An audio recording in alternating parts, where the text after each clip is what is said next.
Loudness was formed in 1981 in Osaka, Japan, by a couple guys who'd spent the previous few years playing in a fairly successful pop band called Lazy. And before we get to Loudness, we have to talk about Lazy, because they're kind of fascinating. Despite taking their name from a Deep Purple song and wanting to play heavier music, Lazy got pushed into a poppier direction by managers and producers. Hello, hello, hello. Hello, hello, hello. 悲しい顔はよせよ、ちょっと笑っておくれ。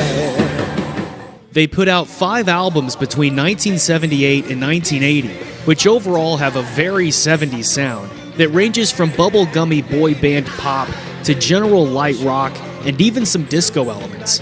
It's actually pretty fun for what it is, but it also doesn't hurt that the guitar playing is already fantastic.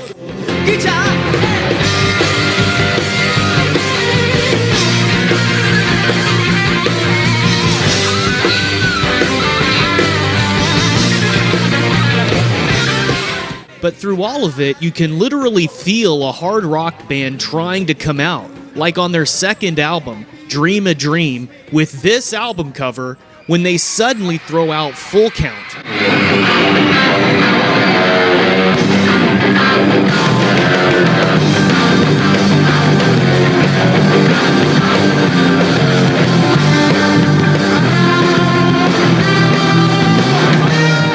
It's like you're sitting there listening to a peppy light rock album, and then out of nowhere, there's a Van Halen solo.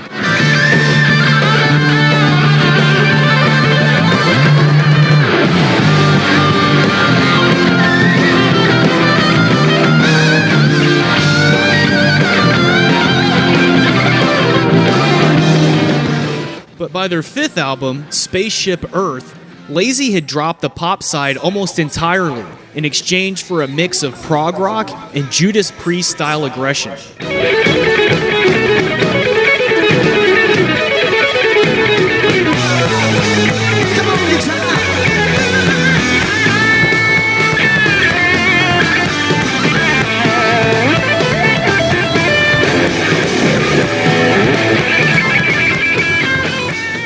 The guys were clearly ready for something different, and in the early months of 1981, Lazy would break up. Guitarist Akira Takasaki, drummer Munetaka Higuchi, and bassist Hiroyuki Tanaka formed Loudness, although Hiroyuki would leave to work on anime soundtracks and be replaced by Masayoshi Yamashita. With vocalist Minoru Nihara on board, they formed a band where they could play the kind of music they wanted to play.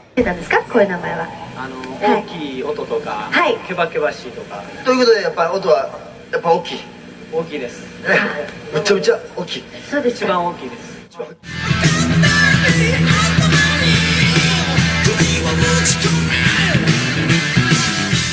Loudness would release their first album, The Birthday Eve, in November of 1981. This album goes full-on heavy rock, with catchy as hell riffs and the energy of British heavy metal.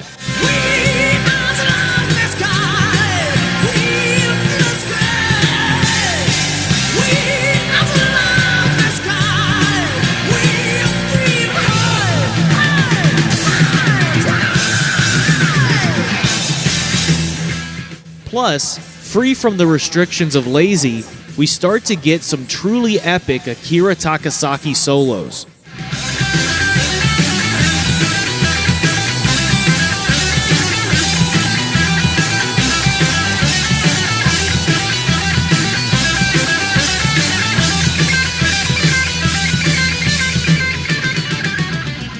Selected through an audition process, Minoru is just the right amount of over-the-top, and his voice goes perfectly with Akira's sweeping guitar.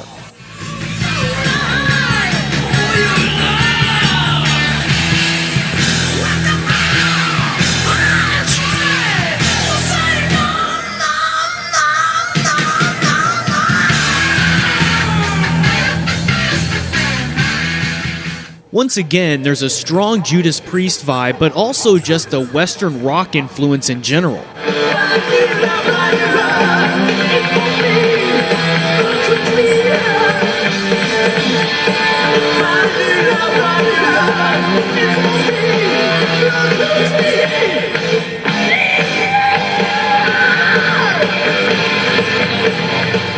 There was little to no media support for heavy music in Japan at the time, so there was no single off the birthday eve.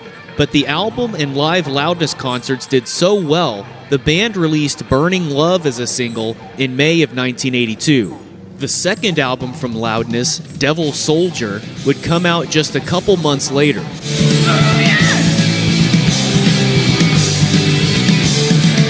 Apparently that baby from the cover of the first album has been born, leaving his crystallized womb thing cracked open and empty. He could be anywhere by now.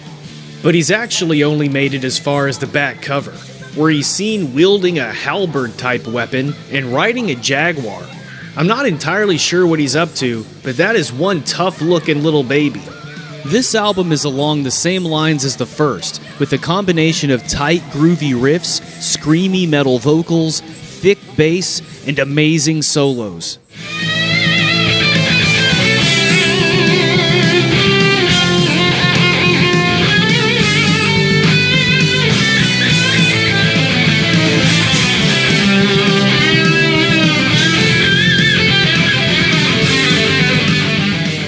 And that energy carried over to their sold-out live shows, which helped the band grow a massive following across Japan.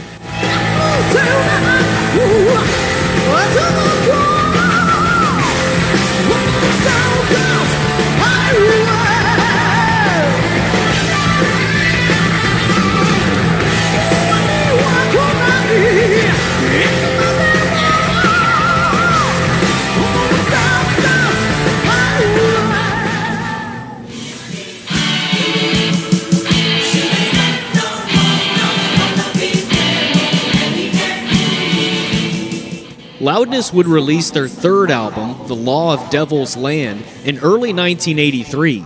Not only does Loudness continue their inventive take on Western rock here, but there's also a flashiness to it that takes this one up another level for me.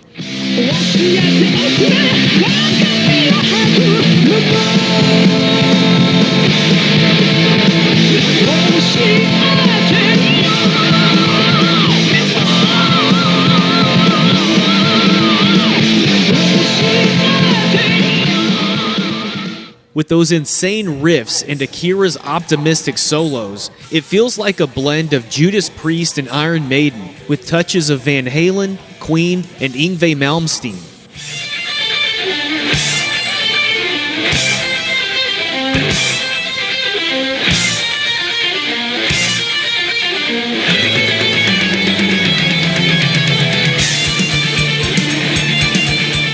The Devil Baby has grown up a bit, and now he's sitting on a throne with a sword. I guess that seems pretty harmless. Oh, jeez.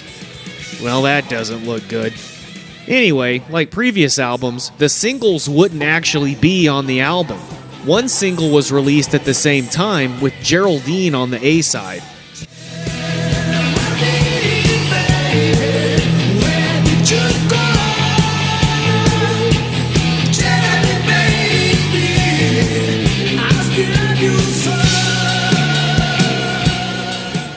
They'd release another single towards the end of the year, with Road Racer on the A-side. This one has a galloping Iron Maiden-y feel. And is it just me, or is any metal song about racing always awesome?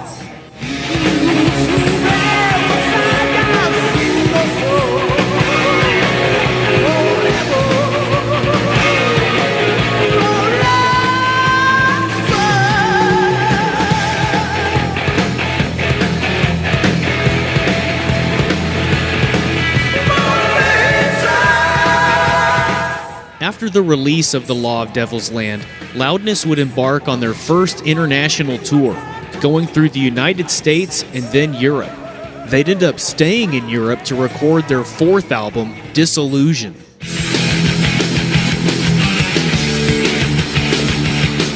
The songwriting continues to grow in complexity here, even though the main riffs remain simple and hooky.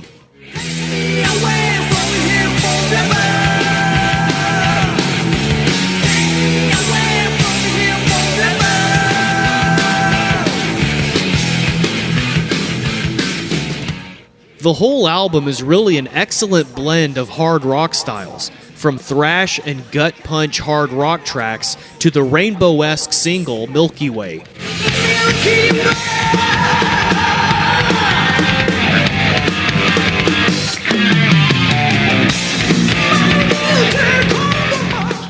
And another highlight on the album is Akira's own Eruption-inspired solo titled Exploder.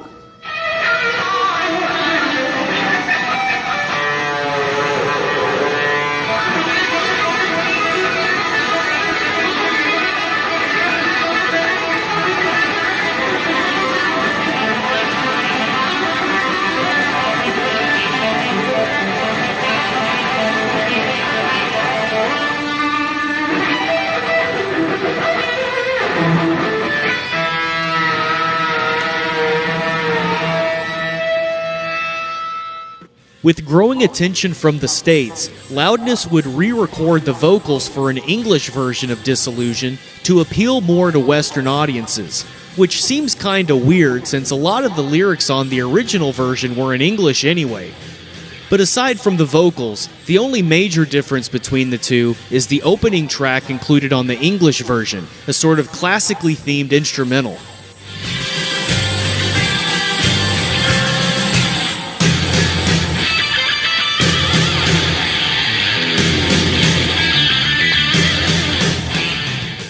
Loudness would sign with Atco Records, a subsidiary of Atlantic, to release Thunder in the East in 1985.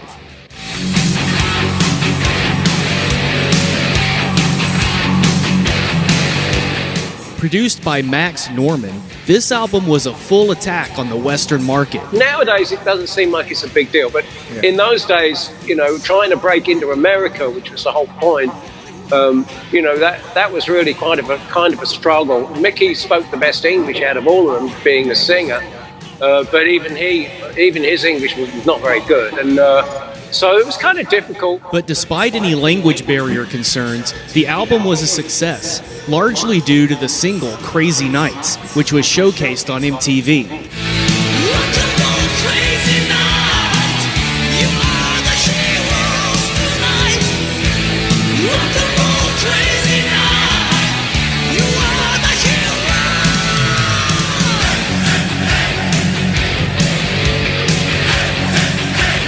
I remember asking them, you know, more than one occasion, you know, what does it mean? MZA, MZA, I love it. MZA. They were like, it doesn't mean anything, it just sounds good. This album is so good. Every track really stands out, and again, there's just a nice mix, like the power ballad We Could Be Together.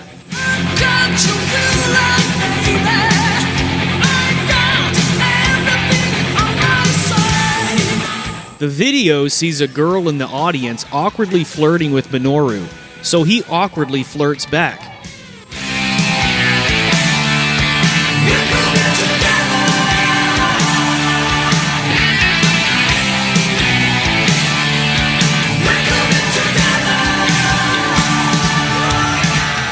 There was a VHS release at the same time, so technically every song on the album has a video, which are mostly made up of footage from the same performance. However, there are a couple of themes, like a woman we see climbing stairs between each video. Eventually she makes it to the roof where Loudness is playing Clockwork Toy.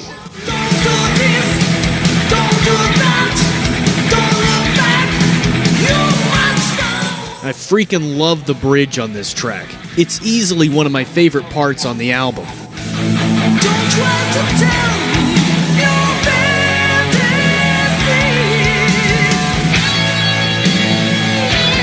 It's my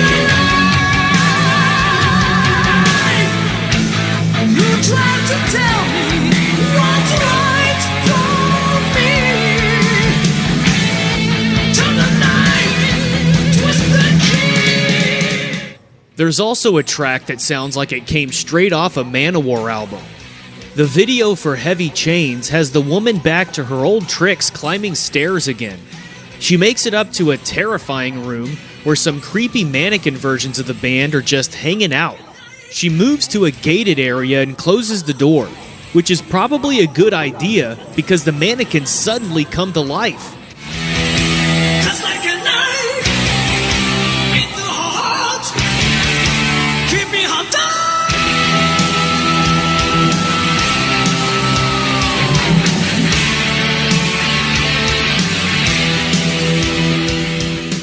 As the mannequins are walking off, all of a sudden they mysteriously disappear. Then, perhaps even more mysteriously, they reappear just a couple seconds later. In No Way Out, things get really weird. The woman can somehow control the mannequins, and she leads them into an operating room. She starts to cut one of them open, while the others just sit there waiting. And if that wasn't disturbing enough, the mannequins have nipples.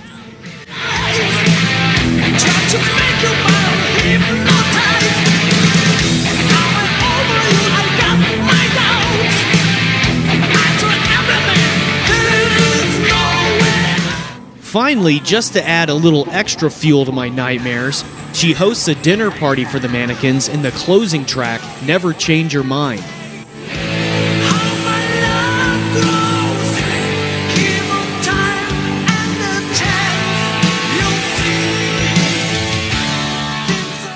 With nothing resolved or explained, she gets up and walks off to awesome, triumphant music she's done nothing to earn.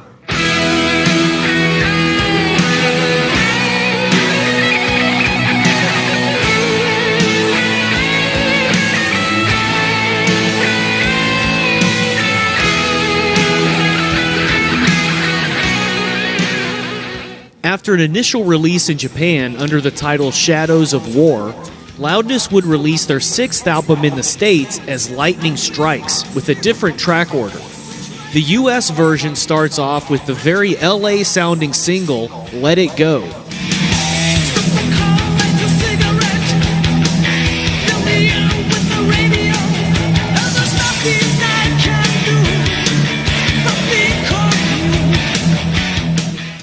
The video is mostly the band playing, but it's also part documentary about how Akira's guitar is made.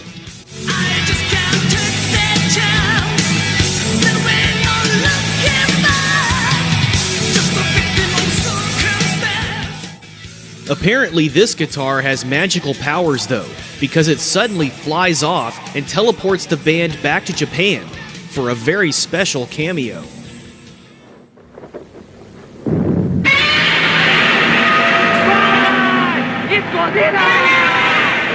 Lightning Strikes doesn't hit quite as hard as Thunder in the East for me, but it does have some standout tracks, like Ashes in the Sky, previously titled Shadows of War on the Japanese version of the album.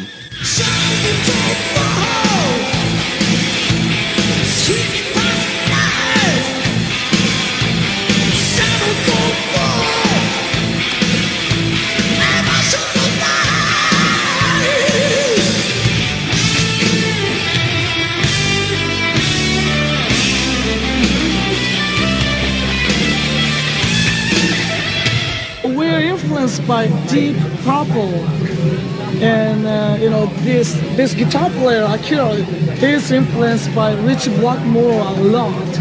Lightning Strikes is good, but I personally enjoy their 7th album, Hurricane Eyes, a lot more. This one would get an English release first, followed by a Japanese version a few months later. It goes into even more of a glam direction, but it totally works for me. The single, This Lonely Heart, for example, is pretty good. It got a video with the band rocking out in the desert wasteland.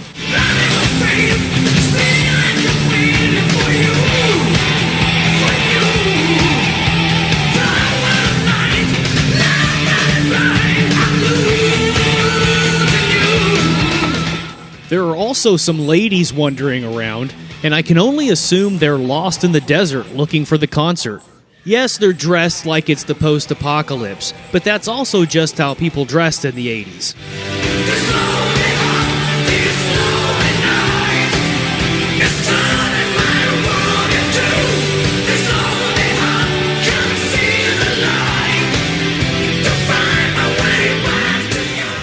Overall, this one is really solid, with several awesome tracks. In My Dreams in particular stood out for me.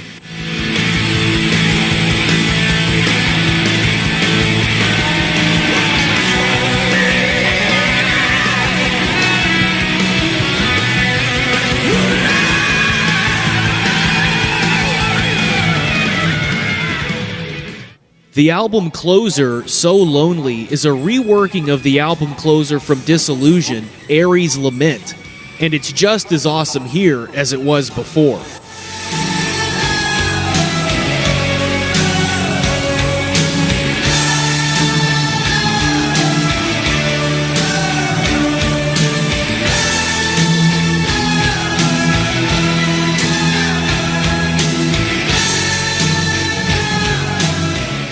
As the brief success Loudness had in America seemed to be fading, they'd release a Japanese-only EP titled Jealousy to try and reconnect with their Japanese fans who they felt they'd been neglecting.